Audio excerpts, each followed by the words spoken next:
Бауырларыңызға айтатын сөзіңізді айтып, домбыраңызды шертіп, осыны бір жақсы емен жақынайын болып өтсек. Рахмет.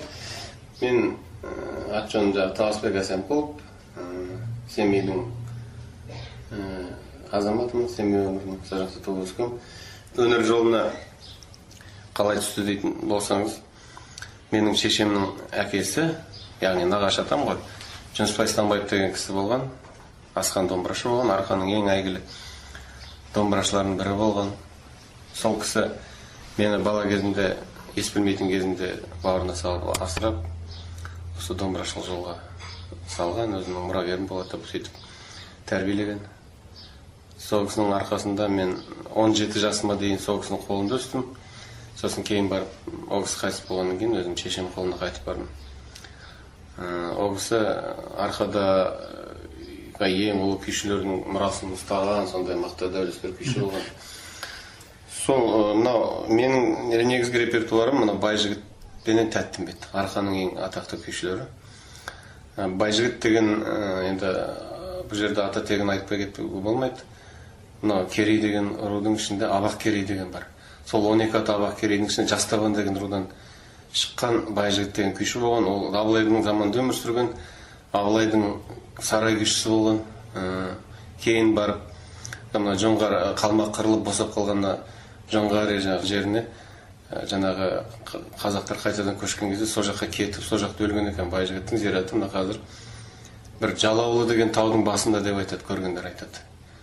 Байжігіттің өзі кезегінде Сарнияз Төре деген төре болған, төрелер тұқымнан шыққан кісі болған, сол атақты күйші болған. Сол Сарнияз Төренің ұстазы. Сарнияз Төре оның ұстазы кім дейтін болсаңыз, Шалғазақ деген күйші болған ертеде. Сол Шалғазақтың несі, шәкірті. Мен содан бетіп жалғас өзіме келетқан сабақтастық қой бізге келіп тірелген. Тәттімбет жаңағы Арғын деген рудың ішінде Қаракесек деген рудан шығады, Шаншар деген рудан шығады. Тәттімбет Құнанбаймен құдандалы болған, қатты араласқан.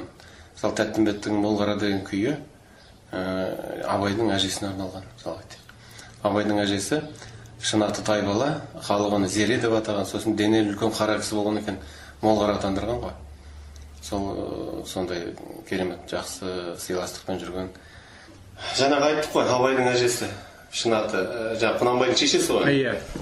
Зере деген лақап аты бар, сосын Молғара деген лақап аты бар. Дәу қара кемпір болған ғой. Шынаты Тайбала деген болған. Мына Анайманың ішінде Матай деген рудан шыққан. Сол бір күні бір жиынның үстіне Тәттімбет Құнанбайдың туған інісі сияқты, бірақ Тәттімбеттің балдызы ғой негізі. Жаңағы кім? Енді Ұлжан Қаракесектің қызы болғаннан кейін, Тәттімбет Ұлжаннан кіші болғаннан кейін Құнанбайға балдыз сияқты болды. Бірақ туған інісінде Құнанбайдың анда-мында шаруаларында көп жүрген Тәттімбет, екеуі қатты араласқан. Сондай болған. Сонда кім Тайбала жаңағы сол Молғара қатты еркелетеді екен, сонда Тәттімбет. Сонда бір күні айтыпты, үлкен бір жиында отырғанда айтыпты. Тәттімбет, сен елдің бәріне бір күй атадың, бір ат мінгізген сияқты. Маған қашан бір күй атайсың деген ғой. Сөйтсе қатты құрметтейді екен Тәттімбет ана кісіні. О, бекем, саған бермеген күйді кімге берем бәйғы деп жаңағы осы күйді шығарған дейді. Мына күй Молғара деп аталады, арқада тартылады Молғара деп. Соны тартып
негізі бұны. Менің бастығым. Соны мен бала кезімнен осы менің атам, Астанбаев Жүнісбай, мен осылай тәрбиеледі, күй тартып. Бала кезімнен қолыма домбыра ұстатты. Сөйтіп тәрбиелеп шығарды.